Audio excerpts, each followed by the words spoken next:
Are you aging gracefully, or are you already failing the old person test without even realizing it? This isn't about wrinkles or gray hair. It's about how you think, move, and adapt in a world that's constantly changing. Stick around to find out if your current habits are setting you up for a vibrant future or an early decline. What if I told you the secrets to staying sharp, energetic, and independent well into your golden years are within your grasp right now? We've designed this old person test not to scare you, but to reveal your current trajectory. You'll learn exactly what habits to cultivate and what pitfalls to avoid to ensure you're not just living longer, but living better. Don't miss out on these crucial insights. Let's start by throwing out everything you think you know about being old. Forget the stereotypes of rocking chairs and quiet afternoons. The modern definition of aging isn't about a number.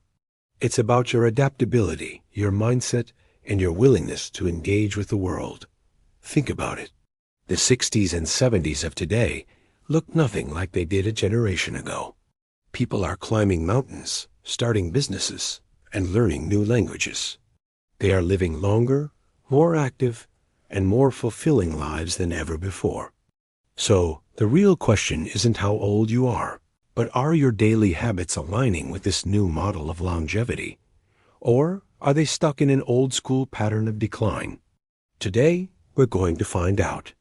We'll look at 4 key areas: your physical health, your mental agility, your social well-being, and finally, your personal action plan. This isn't about getting a score. It's about getting a roadmap for your future. First up, let's do a physical longevity check-in.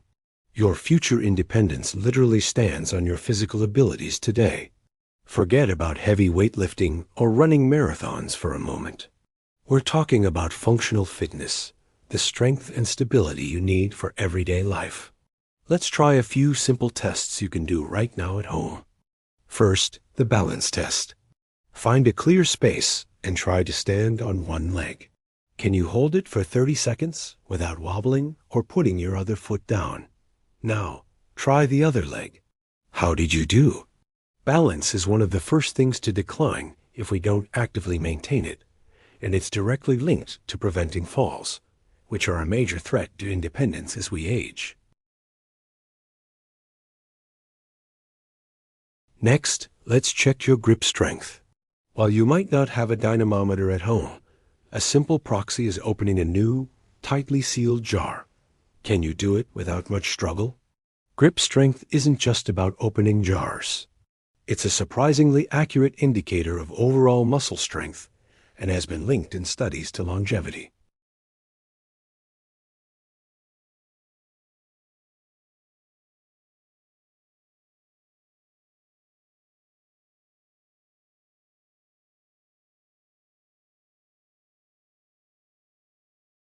And see how many times you can stand up completely and sit back down in 30 seconds.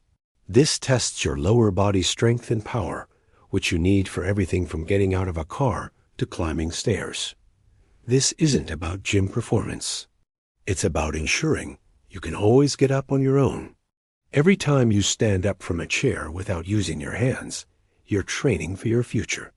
So, how did you feel doing these? Are your current habits like taking the stairs, carrying your own groceries, and stretching regularly supporting this functional fitness? Or are you always looking for the elevator and the closest parking spot? The choices you make today are directly building the physical freedom you'll have tomorrow. Now, let's move from the body to the brain with our mental agility assessment. A sharp mind is just as important as a strong body for a high quality of life. The principle is simple: use it or lose it. Let's try a quick cognitive challenge. I'm going to give you a list of 10 common household items. Listen carefully, and when I'm done, pause the video and try to write down as many as you can remember. Ready? The items are key, phone, book, spoon, lamp, pillow, towel, soap, plate, and clock. Okay, pause the video now and see how many you can recall. How did it go? This is a simple test of your short-term memory. But mental agility is so much more. It's about problem solving. When was the last time you tackled a complex puzzle, learned the rules of a new board game, or tried to fix something yourself before calling for help? It's also about learning new things. Are you curious? Do you ever find yourself going down an internet rabbit hole to learn about a topic you know nothing about? Maybe you've thought about learning a new skill, like playing an instrument, speaking a new language, or even just mastering a new recipe. Your brain thrives on novelty and challenge. When we get stuck in rigid routines and stop exposing ourselves to new information and experiences, our neural pathways can weaken. Think about your daily routine. Is it the same, day in and day out? Or do you actively seek out things that make you think? This could be as simple as taking a different route to work, reading a book from a genre you'd normally ignore, or having a deep conversation with someone who has a different perspective than you. Embracing a mindset of continuous learning isn't just a hobby. It's essential maintenance for your brain. Are you actively challenging your mind, or are you letting it coast? The answer will shape your cognitive future. Next, we need to talk about your social and emotional well-being score. You can be physically fit and mentally sharp, but if you're isolated and unhappy, you're missing a huge piece of the longevity puzzle. Humans are social creatures. Meaningful connections are not a luxury. They are a biological necessity. So ask yourself honestly, how strong is your social network? I'm not talking about followers on social media. I mean real flesh and blood people you can call when you need help, share a laugh with, or have a meaningful conversation with. Do you make a regular effort to see friends and family? Do you participate in any community groups, clubs, or volunteer activities? Chronic loneliness can be as damaging to your health as smoking 15 cigarettes a day. It's a silent threat that we often ignore until it's a serious problem.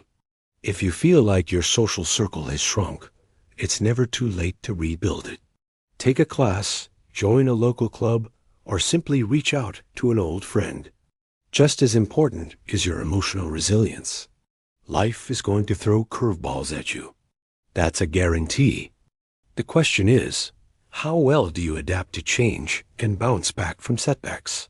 When something goes wrong, do you get stuck dwelling on it, consumed by frustration and regret? Or are you able to process the emotion, learn from the experience, and move forward? This is resilience. It's a skill you can build.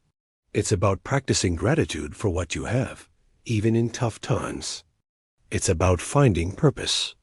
Do you have something that gets you out of bed in the morning?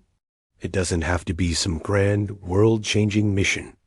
It could be tending to your garden, caring for a pet, working on a project, or being there for your family.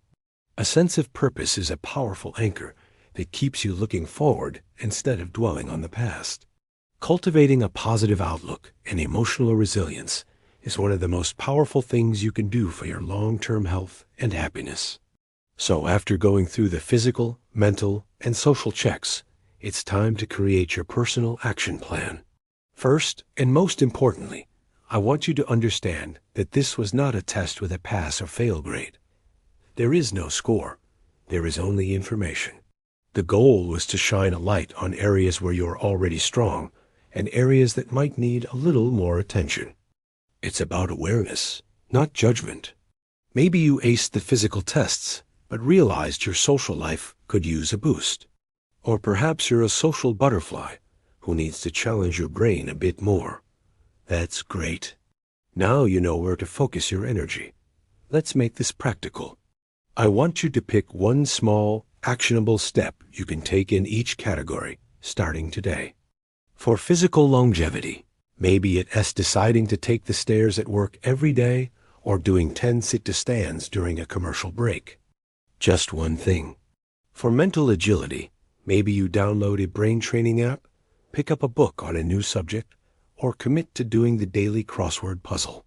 For social and emotional well-being, maybe it's calling that friend you've been meaning to catch up with, or writing down 3 things you'll be grateful for before bed. The key is to start small. Don't try to overhaul your entire life overnight. That's a recipe for burnout. Instead, focus on building small, sustainable habits. These tiny actions, compounded over time, are what create massive change. The future of aging isn't something that just happens to you. It's something you actively create, day by day, choice by choice.